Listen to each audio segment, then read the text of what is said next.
Welcome to Triggered Wrestling. Fasten up, buckle your seatbelts, take a swig of your coffee or chosen beverage, because we're bringing all the triggered energy and going all in on this episode of Triggered Wrestling. Triggered Wrestling is so awesome, all the way around. That gets me triggered. Ooh, okay, well, let's go with the bad trigger right now. See, I'm a fan of all of it. We'll force you to watch Triggered Wrestling.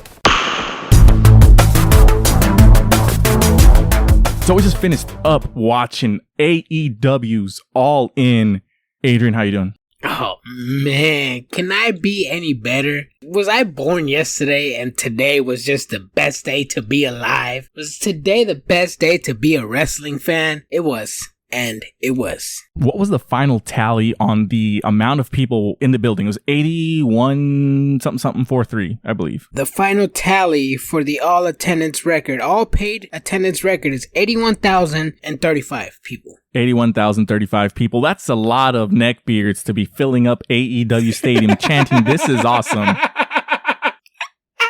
It was booked, at least to me, like any other AEW Dynamite show would be. There's a lot of action, so much action that there was no time for breaks or time for me to digest or me to take a piss. Yes. I have some triggered energy because at least I know here and we're in the West Coast. Everything I saw was saying that AEW 0 Hour starts at 9 a.m. I'm like, okay, I got some time. So I'm over here just chilling through YouTube, doing my usual business. And then I see on AEW's YouTube page live right now. And I'm like, okay, let me click on this. So I click on it at 8:25, I want to say 8:25, 8:30, a whole 45 minutes before the show was supposed to start, according to everybody. And I turn on the TV and the arena's half empty and Miro and Will Hobbs are in the middle of the ring doing a contract signing, bro. Like, what the fuck?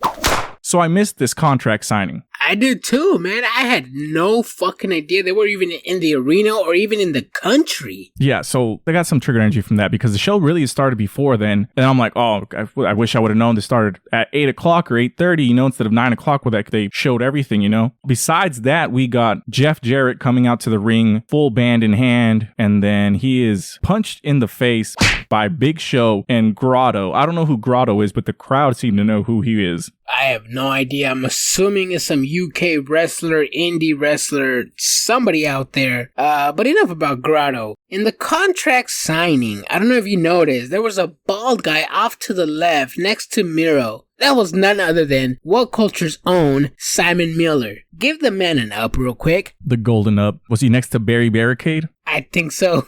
I'm dead. Man, well, that was the start of the show. I was awake and I was already triggered as fuck watching AEW All In. But let's get into the first match here because we, of course, did our predictions and I'm just going to spoil it to you. We tied 6-5, some shit like that. Or 6 correct, 5 incorrect, right? I think so, yeah. Yeah, so we tied. I'm kind of sad because usually I win these things, but... Oh, someone mother. Yeah, bro. No draws like in the main event, bro. 5 more minutes. But, we get into the first match. To me, it seemed guaranteed that MJF and Adam Cole were going to win because they're not going to have these two guys lose on the pre-show to Aussie Open. And, of course, they won. Adrian, what do you think here? I was actually surprised Aussie Open got to open the show. They just signed with the company. I remember back in 2019, and I was giving Sammy Guevara a lot of praise for being the second entrant in an AEW ring, the first person being Cody Rhodes, October 2nd, Washington, D.C., 2019. And that was a historical moment for Sammy Guevara and Cody Rhodes. So, first people to come out of the ring is Aussie Open and Adam Cole, baby. I think that's amazing. I still would have thought... I thought the first person to come to the ring at All In was MJF. 2018, yes. Oh, okay. But in AEW All In, I would have liked Adam Cole and MJF to come out first, and then the champions. But no, it was the other way around. The champions came out first, challengers came out second. I understand MJF and Adam Cole are the draw. They're also in the main event. It makes sense, but to me, I was just like... I don't know. I guess I'm just reaching or trying to pick at something, but I would have liked Adam Cole and MJF to come out first. I agree. Who's the champs here, my guy? Give them some sort of courtesy, even though it's AEW, not Ring of Honor. But yeah, MJF and Adam Cole win. They hit the double clothesline. We do get to see the kangaroo kick in this match. But moving on, we get Hook versus Jungle Jack Perry. Adrian, what do you got to say about this match? Hook was not going to lose this match, especially after Collision when Jungle Boy tried to say that he was going to retire the FTW Championship. I did predict Taz was going to get involved. Highly disappointed about that because it is his title. Overall, I liked the match. It was a great FTW rules match. A lot better than some hardcore matches that we've seen on other shows. Way fucking better than other shows. I'm not expecting 30 table spots and somebody get run over by a car or anything like that, but a hardcore match is a hardcore match and they delivered. They got cut up on that windshield though, for sure. That was an interesting spot to see Jungle Boy get into. And we'll get into Jungle Boy Jack Perry later on in this episode. But immediately after this, we get the opening match. None other than CM Punk putting up Brock Lesnar from WrestleMania saying, if I'm not the main event, then I'm going to start the match and dip, motherfuckers. So we have CM Punk versus the Samoan Joe. Not to be confused with Roman Reigns, who's also named Joe. And he's technically also Samoan, right? Yeah. Samoa Joe was a powerhouse through and through. He showed his strength at the beginning of the match. He was controlling most of the fucking match. I didn't think CM Punk was going to come out on top. I mean, I saw a spot where Samoa Joe threw CM Punk through the announcer's table, came out leaking. Samoa Joe was just overpowering CM Punk. I really did not think CM Punk was going to come out as, quote unquote, the real AEW World Champion, but he did. Somehow he managed to do it. And I mean, what can I say? Quote unquote, he's the best in the world, right? My ass. What did that sign say in the crowd? What did that sign say in the crowd? It said best in the world? Yeah, or there was another sign actually. It said Pepsi is a soft drink, coming after the rumors of CM Punk attacking Dolph Ziggler's brother. There was that soft drink sign. And there was also another sign that said best in the world at being a bitch. Yeah, that's the one I was talking about. That's the one I was talking about. I think some people said that sign got confiscated, which, I mean, I don't know. I mean, it's a funny ass sign. But, you know, I just didn't like the ending of this match. How it ended kind of Samoa Joe beating him up, takes him up, and then he loses to the Pepsi plunge. It just, I didn't like the way the match ended. The same. But we got it right. CM Punk was going to win. He did. Yeah, and you know what's funny about this too? CM Punk bitched and complained about wanting a WrestleMania spot, a WrestleMania moment, a WrestleMania main event. And the fact that he went to AEW, made a hissy fit, got a show solely for him, AEW Collision, and the man still did not main event the show. That man is a fucking... I don't want to get blocked by him, so CM Punk, please don't block us. But you know, there's a lot of rumors coming in after this match. It was widely reported by all of the news sources that CM Punk and Jack Perry got into it backstage here. We got some clarification from Sean Ross Sapp of Fightful.com. He said, here's the cliff notes just to clarify some things. CM Punk's side says Jack Perry approached him, got in his face, bumped him, and Punk shoved him and choked him. By everybody else's accounts, Punk approached Perry, they exchanged some words, Punk threw the first punch, grabbed a front face lock, and it was broken up. So, yeah, man. To me, if CM Punk's gonna ruin his career, don't ruin it over Jack Perry. And if Jack Perry's really got an issue with CM Punk, I mean, bro, just mind your own business. Yeah, I mean, if it were true, if I'm Jungle Jack Perry, a 20-something-year-old kid, 26, and I'm staring down CM Punk, a quote-unquote veteran in the business. Quote-unquote UFC fighter. Stepped in octagon twice. You know those hands are legit. Oh, shit. Yeah, that's what I'm saying. It's like, if I'm Jungle Jack Perry at the prime of my life, 26, 7-year-olds, and I see an old head like CM Punk trying to approach me, and I'm like, bro, what the fuck is you doing? You know you can't fight. I got more speed ahead of you. I'm at my prime of my life, and you can't do anything to me. And he's got the baddest bitch in the back, right? That's what he said? That is true. That is true.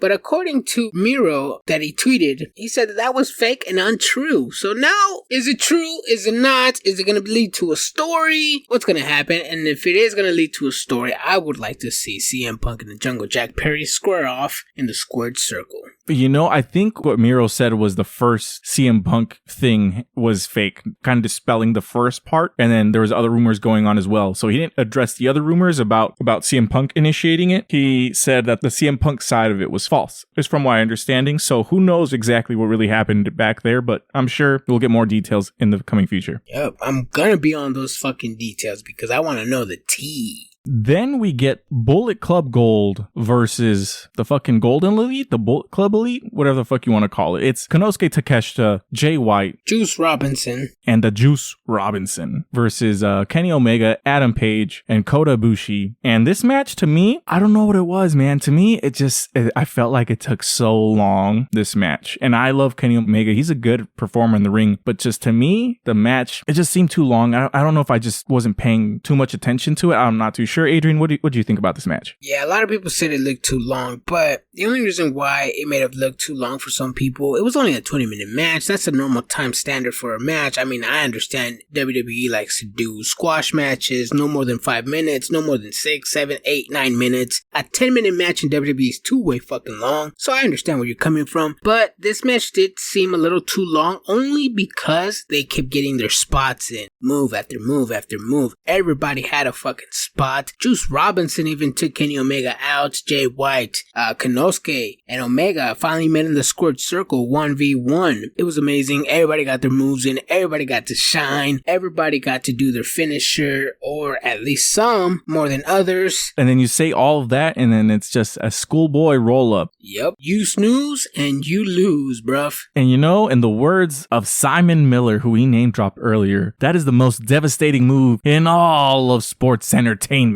Yes, it is. But the fact that Konosuke pinned Kenny Omega is what's the talk of the town right now. Nobody thought Kenny Omega was going to get pinned, let alone losing the match. The fact that Konosuke pinned him and beat the Golden Elite says a lot. It says that, I'll say it later on because I have more trigger energy for some marks later on. Well, I'll say it. It says that Don Callis was right this whole time. Takeshita is the new Kenny Omega. But moving on here, after this match, we immediately get into the middle-aged Bucks versus FTR for the AEW World Tag Team Championship. Fear the Revolver. Fear the Revolver. Anyways. Jesus. It took you long to get. No, I understood it, but I just didn't know what to say. I had a long pause. But hey, you know what's funny is like when you listen to this, you probably won't know how long that pause really was. It was like at least 30 seconds. Fear the Revolver? What the fuck? A revolver? What? Oh, man. Anyways, so back to this match. I predict that the Young Bucks were not going to lose, and they lost to the FTR. Adrian, you probably got a lot more to say about this than I do. Yeah, bro. I called it from Actually, no. I called it from last week. FTR is at the top of their game. They came to AEW to say that they are the best tag team in the world. Like I was about to say in the previous match earlier, a lot of marks like to say, the Elite never puts nobody over. The Elite always puts themselves over. But no, we got proven wrong. Actually, I didn't get proven wrong. The marks and the haters got proven wrong. I got proven wrong. The Elite keeps putting people over numerous times over and over and over. It just so happens that the marks and the haters hate AEW, so they just keep this story going on, make up these stories in their heads and say that the Elite doesn't put anybody over, which is not true. As we see right here, Kenny Omega got pinned, the Young Bucks lost. It was a great day for wrestling, and AEW is here to stay, whether you guys like it or not. Yeah. So after this match, we got into the Stadium Stampede match, and there's so much stuff going on in this match. We're seeing ladder spots on the entrance ramp. We're seeing people getting stabbed in the head with fucking wooden spears. We're seeing everything in this match. There's a lot of blood. Orange Cassidy's bleeding, his orange juice everywhere. What the fuck? What? Why are you saying what the fuck? No. Anyways, yes, he's even got his juice going out everywhere. At the end of the match here, it is the best friends, Orange Cassidy, Penta El Cero Miedo, Eddie Kingston, take the win here. And I did not see this one coming. Adrian, what's going on? Damn, I did not see this coming at all, man. Just like I'm bringing the energy when it comes to the companies, the Blackpool Combat Club have the seal of approval of certified jobbers. They lost Stadium Stampede, and they lost Blood and Guts. I mean, what can I say, man? If you's a loser, you's a loser. Stop acting tough. Stop saying like, oh, you're gonna beat people up when you's a jobber. If you's a jobber, bruv. I don't know if you saw, there was a spot, I think Claudio Castagnoli and Eddie Kingston were on top of a skybox or something, and Eddie Kingston attacked a fan? I don't know if you saw that one. Yeah, see, I didn't really pay attention, but I did see them in the skybox, and then I started reading about it online, and then I saw, obviously, Eddie Kingston come down to the ramp by himself. Yeah, man, I don't know, so I'm going to do some research on this. I did not see that part. I was having some issues with my stream, unfortunately. I don't know if anybody else did, but at least during this match, I did have a lot of issues with my stream. Yeah, also Sue made an appearance, and she didn't bring enough snacks for the whole crew. She only brought a little ass tray with like 6 pastries. I mean, come on, that was not gonna feed the whole crowd. Bring some more snacks to the arena, Sue. Wow. It was enough to feed her son and friends. Yeah, it was. All right, so after this match, and this is the issue that I had, was just maybe the pacing. I feel like this show would have done a lot better if there was maybe like a little 5-minute gap to let's take chill from all that shit happening. Piss break. Something. And immediately we got into Saraya, Toni Storm, Britt Baker, and Hikaru Shida. And, I said that Saraya was going to come out there with some fucking England boots and doing something England, but I did not have Queen, We Will Rock You, right? Yes. I did not have that on my bingo card. Adrian, what do you got to say about this?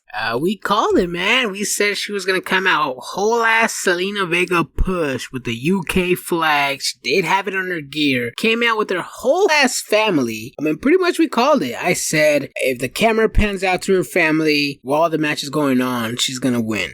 You said that she was going to come out the full ass Selena Vega push. And yeah, we were both right in a way. Yeah, but I'm kind of sad that I didn't think about Queen. And the other thing that kind of frustrated me is I forgot Will Ospreay is from the United Kingdom as well, because I remember he was a member of the Aussie Open. So I just, for some fucking weird reason, I just assumed that he was Australian. Oh, so yeah. I fucked myself up on my predictions there. Well, technically, Will Ospreay's faction is United Empire. It was just the Empire, no? United Empire and Aussie Open is just a tag team in that faction. Oh, see, that's the confusion for me. See, that's what I get for not watching New Japan. But either way, Saraya takes it home. And in the pre-show, we get to see Mercedes Moné up in the bleachers. Is she going to be joining AEW, Adrian? Ooh, that's going to be a hard one. I know Tony Khan at the press conference, he said that she's not medically cleared to compete, but Mercedes Moné would be a great addition to any woman's roster. Could this mean that he could be in the works of signing her contract, or maybe Ring of Honor work something out with other companies and bring her on, just similar to Will Ospreay? Who knows? But I mean,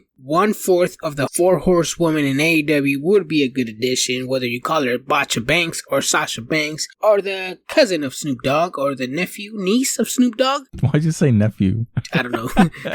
I just think Sasha Banks would be a great addition, especially since AEW does need that talent. I know they have a lot of women in the ring, but let's face it, those women in the roster are not as talented as a few other women, but I mean, I would be okay with Mercedes Moné joining the roster. I'm going to put Brian's guaranteed stamp of approval of things that are for sure going to be happening in the near future, that she will be joining AEW in the near future. And then after that match, we get the coffin match between Darby Allin, Sting, against Swerve Strickland and Christian Cage. I liked the match. I did like the entrance by Swerve Strickland and Christian Cage. Sting and Darby had a good little vignette before their entrance. It was amazing, man. Joker Sting. The fact that Sting is 62 years old and can still perform at the level that he's performing, it says a lot. I'm just tired of Swerve Strickland losing every fucking time, dude. It's so maddening. This guy's so talented and he's being wasted away. That is true. He's the, what do I say? He's the jobber that thinks he's a badass and wants to act tough out of nowhere. Bruh. He's the Miz, bro, of AEW. Everybody goes through him. And it's frustrating. Like, I really like his work, and I just want to see him do better and be booked better. But my guy, Tony Khan, what are you doing, my guy? But anyways, I did like the spot at the end where he just kept doing coffin drops. And like, I want to say he did one and then he missed and then he did another one. Yeah. And all you saw was fucking Swerve's like body hanging out of the casket. Oh, yeah. And then they show on replay and you just see him getting whiplash from doing the coffin drop. Yeah. And I'm just like, he needs to stop doing this, bro. But I mean, it's not my body, so I don't give a fuck. Either way, I got this match right. Sting and Darby Allin were not going to be losing England, and they didn't. Take us into the next match, Adrian. So the next match after this It is Will Ospreay versus Jericho in a singles match. I thought it was going to be for the IWGP United Kingdom Championship, but I guess it wasn't. It was just a regular ass 1v1 match. I understand why Will Ospreay needed to be on the card. His stock is really high in the United Kingdom, especially since he's from the UK. You had to have Will Ospreay on the card. Even if he's not signed to AEW, you had to have a star power like him. Jericho, on the other hand, he basically got on the card so he can get his band Fozzy in front of 80,000 people. I did not like the song. I thought it was going to be a lot better. To be honest, if Jericho would have let the fans sing it, that would have been a lot better. I agree. I 130% agree with this. It was just a stroke my ego. I'm going to have all these people sing my song. And then after that, it just seemed like a slow match to me. I don't know about you, Adrian. Yeah, it was a pretty slow match. You have two different styles. Jericho is old as fuck. Will Ospreay is at the prime of his life. But this shows you that Will Ospreay can have a good match with anybody. Even if that slows down Jericho a bit, Will Ospreay still delivered. He got the W. He made the crowd pop by beating Jericho. Sammy Guevara also came out with Jericho, and he just looked like less than a lackey, not a manager. He was just there, like on the corner, doing a bunch of nothing. And I'm highly disappointed about that. I thought Sammy Guevara was going to be a top player in this match. Yes, he did hit Will Ospreay with a bat, but that was it. He didn't do anything else. Could this lead to a story between Sammy Guevara and Jericho? I hope so, because Sammy Guevara needs to be in that top contender match now. Yeah, I miss seeing Chris Jericho at the top, challenging for the title. I feel like he needs to have another title reign, or not title reign, another run at the top for the title, instead of being dragged down by this Don Callis stuff. Yep, and then for the co-main event, we have the Acclaim, Anthony Bones, Max Caster, and Daddy Ass versus the House of Black, Malachi Black, Buddy Matthews, and Brody King alongside Julia Hart. This match was fucking great. That tribute by House of Black to Bray Wyatt, may he rest in peace, was amazing. They had the lanterns, they had the fireflies. It was great tribute.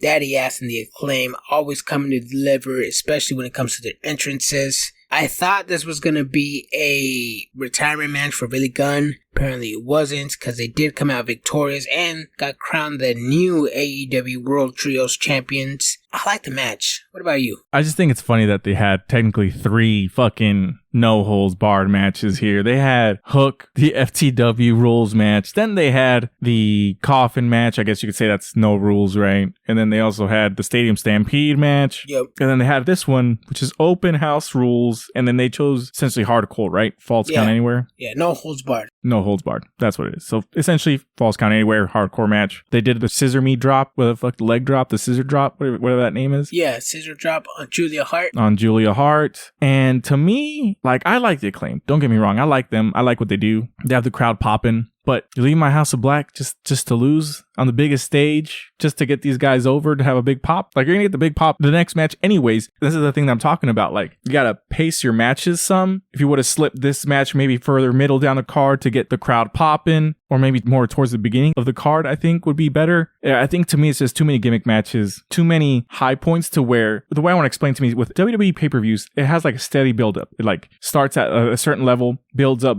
boom, and then like gives you a little break. And then goes back up and a little break. Goes back up and there's like a... Wait, well, they never go up. Stop it, bro. They never go up. Stop, bro. Boring match after a piss break match after a squash match. I'm talking about PPV, bro. Stop. I'm not talking about Raw. Yeah, that's what I'm saying. It's exactly like it. Boring match, piss break. I mean, they only care about the main event. I would have liked it if AEW had some little breaks here and there, especially between matches. It was like one match ended and then like 30 seconds later, 60 seconds later, another match started. Like, bro. Exactly. Give people in the security personnel who are mopping the glass off the ring apron, of the arena, barricade or whatever, and especially after that Stadium Stampede match, there was glass all over the place. Give people time to clean up. Yeah, I want to say they only had like, I don't know, let's call it 2-minute little video getting you hyped for the next match. And then it's already Adam Cole coming out. MJF comes out with his devil and his devil mask, and then they carry him out like a king. They get a good match. They do some trading of some spots of like, sportsmanship, and then he pokes him in the eye. You know, I really like that. Adrian, what did you think about this match? Oh, that was a great match. It told a lot of story. MJF, and you know, obviously he's the devil. He didn't want to betray his friend. He had numerous chances of when he could have fucked up Adam Cole. He was going to do a pile driver on top of the announce table. He hesitated and decided not to, but then Adam Cole went back and did it on him, he didn't give a fuck. He just wanted to become AEW World Champion. A lot of people were chanting, "You fucked up, you fucked up." I think MJF and Adam Cole are going to have to continue their stories, especially since they are the Ring of Honor Tag Team Champions. I want to see where this goes. Could this mean we could see the champions in Ring of Honor TV and the Ring of Honor pay-per-view to bring up the viewers? Who knows? But it is a great business move, although a lot of people don't like to watch Ring of Honor or don't watch Ring of Honor. This could lead to a lot of people watching Ring of Honor now. So it is a great business move, especially with the story going on. A lot of people are going to tune in to see what happens. It's not going to be like other companies where they tune in just to see a 30-minute promo and nothing happens.